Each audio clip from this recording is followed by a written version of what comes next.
and attack. Yeah. Always all men, through the words that you speak, what comes out of your mouth determines how.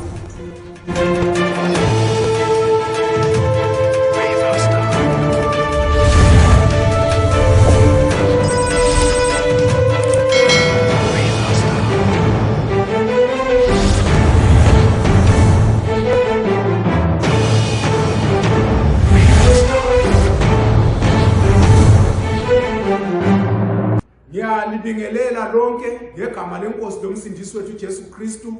Siyabonga inkosi esinike isipho sempilo lokusivumela ukuthi namhlanje sibe khona ekuphileni.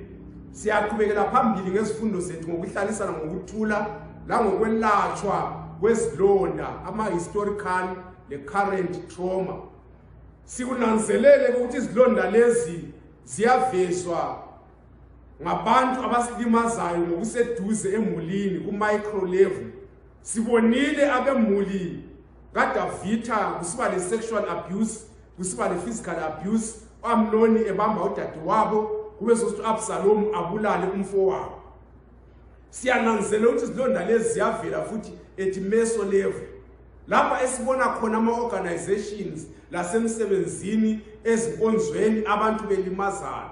Kanti la ku-macro level siyabona ukuthi abantu at national level, at international level, abantu bayalimazana, bayazondana, bayabulalana.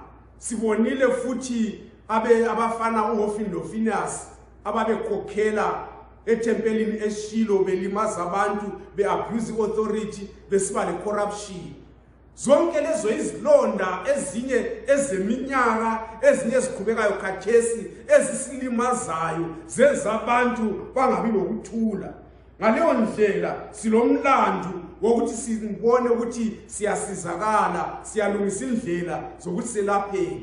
Sichilo ngaphambili sathina enye indlela esingancedisana ngayo ukuthi sikhangele lokho kuthiwa ama-root causes e-violence yabikhona. Ukukhangela imbangela, singalwi lengantsha kodwa sikhangela imbangela, sikhangela impande zaleyo violence, sibone ukuthi silwa nazo ukuze violence nxa kusenzeka yehliswe kumbe iphele.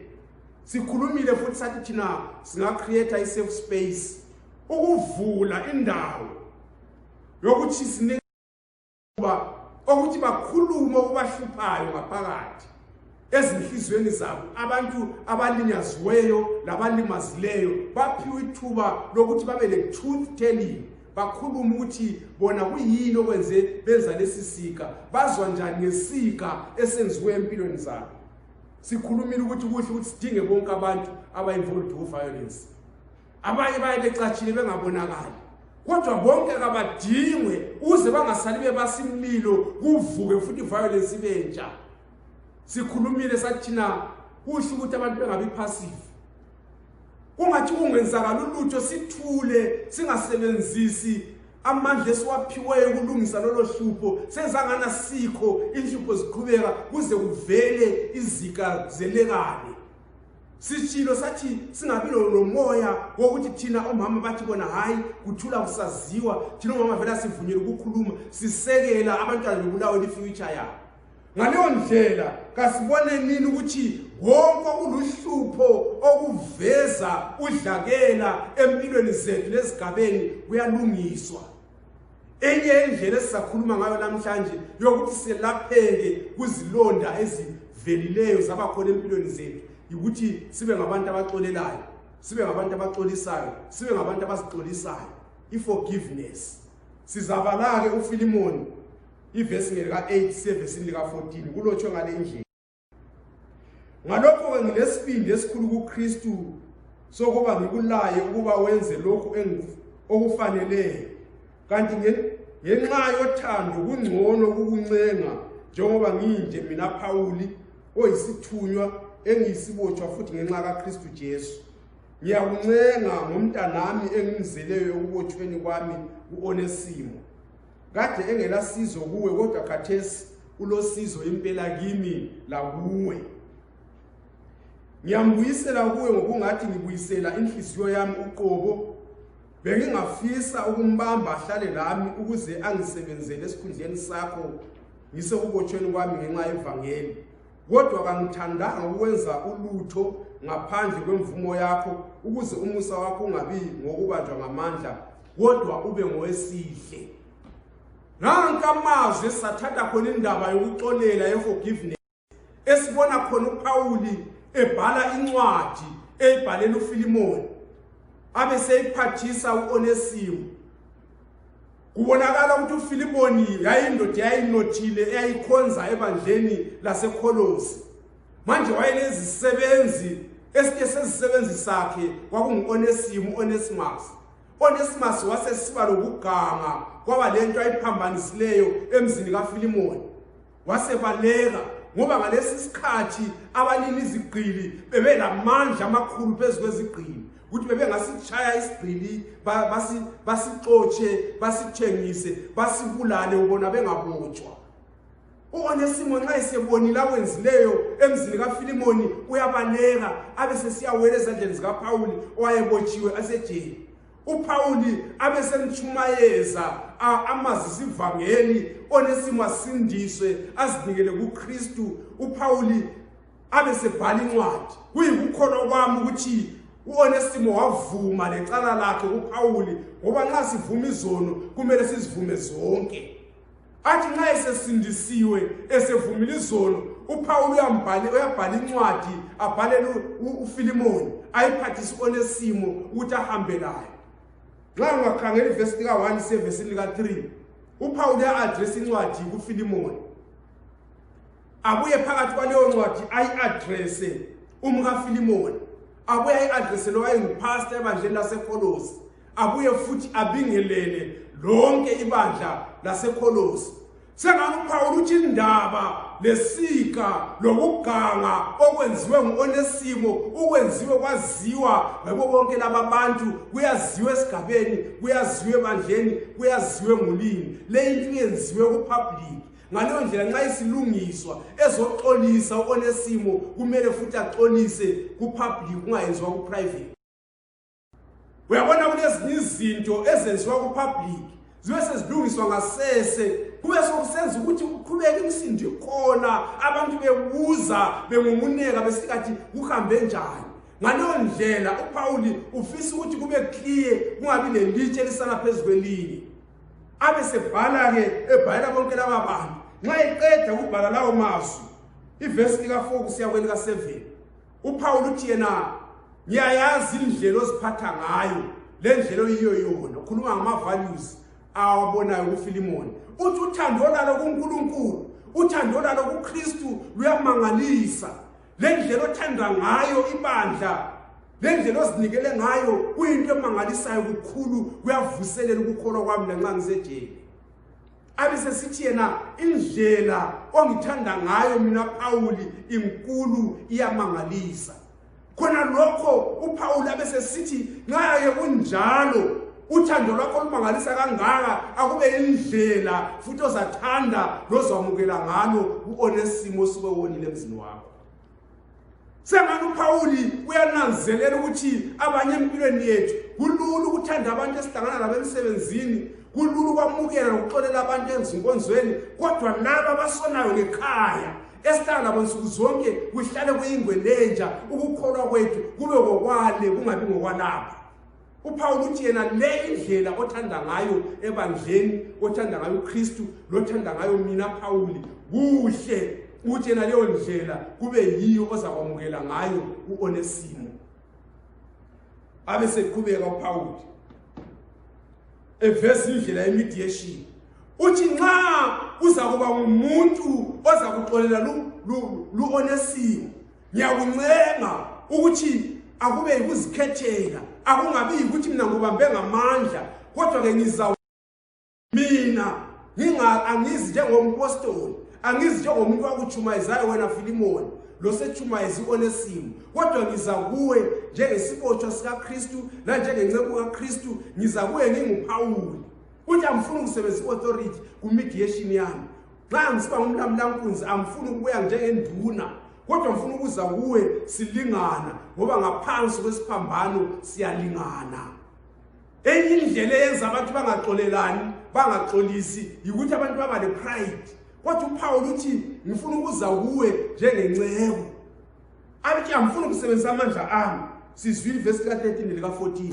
Uthi ukuze umusa wakho lokwamukela kwakho Onesimo kube ngokwesihle.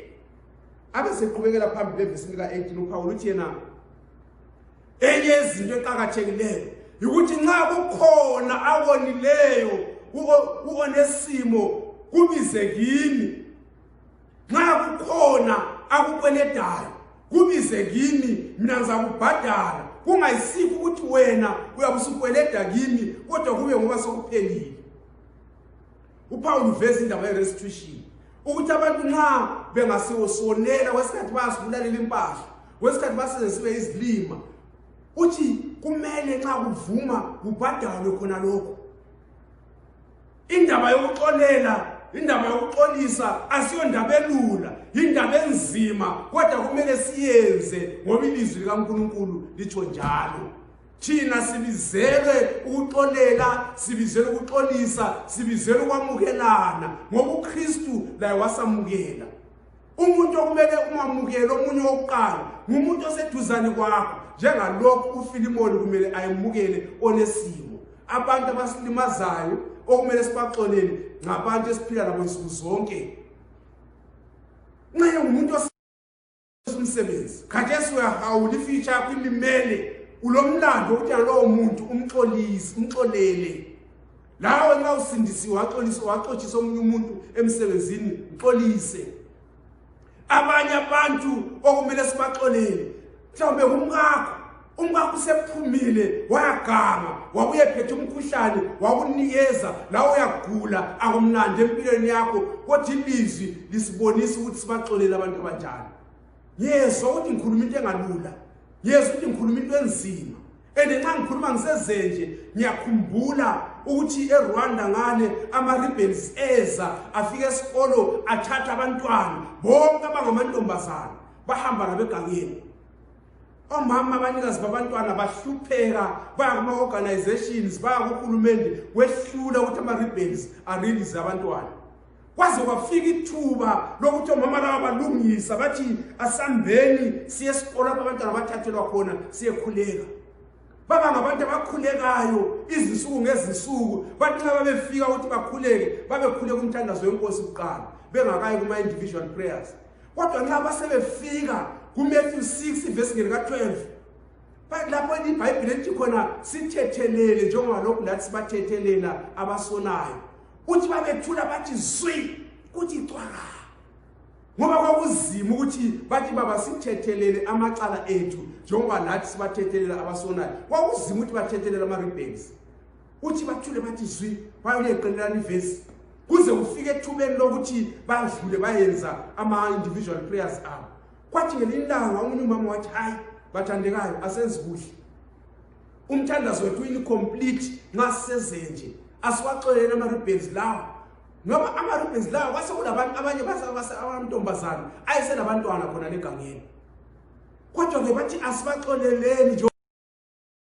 Yikho sithi indaba yokuxolela lengikukhulumayo lapha ngiyakuzwa ukuthi kakulula kakumnandi kodwa ilizwi lisivezela ukuthi sibe ngabantu abaxolelayo labaxolisayo.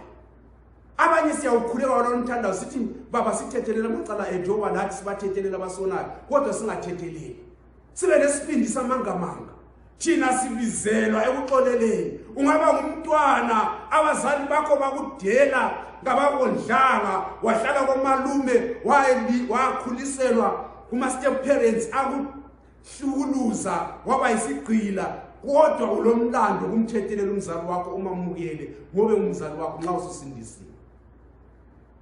Mhlawumbe umzali abantwana bayakuyangisa kabakondli kabakwenza lutho lomlando ukubathethelela. Ngiyananzelela njalo ukuthi ukuthethelela lokuxolisa lokhu lokuxola asiyonto elula ngoba abanye abasilimazayo sebafa futhi kabakho emhlabeni bafe bengasixolisanga.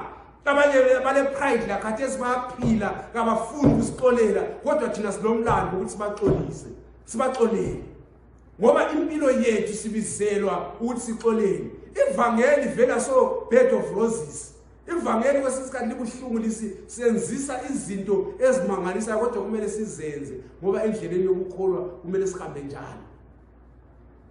Abanye asoze baphakame babe lamazwi okusixolisa, asoze babe lamazwi okubuya bazosibhadala lokho abakonayo empilweni zethu. Bakubhadala impilo yakho nxa kumbe bakwenza isilima, kodwa wena lomlandu wokuthi xa uJesu wayiguqula inhliziyo yakho, wakuthethelela, wakudobha ezonweni, wakuthintitha, wakugeza ngegazi lakhe, wakwenza wabangcwele, khathesi ulindele izulu, thethelela ngoba ilizwi silaya khona lokho.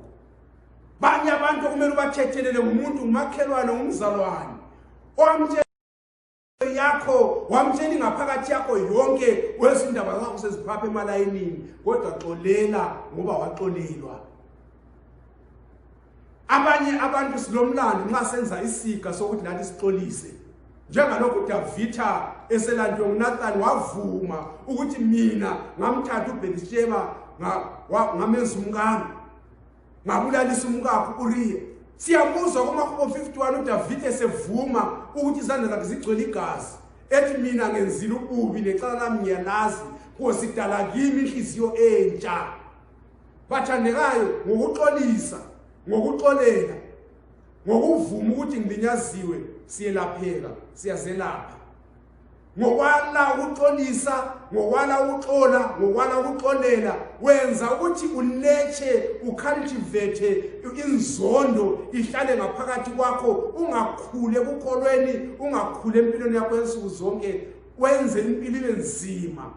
Ube ngumuntu lowana ozama ukubalekela ama-conflict nobudlwangudlwangu. Uyakwazi nxa ubalekela ukuxolisa, ubalekela ukuxolela, ufana nomuntu obalekela isithunzi sakhe. Ungabaleka uphosa uqhamuke, kodwa ngeke usitshiye isithunzi sakho. Nxa silimazile, asixoliseni, asixolelenini. Nkosi yomusa ibe lathi, isenzele kahle. Nxa senza iziga, asixolisenini. Nxa senza iziga, amen.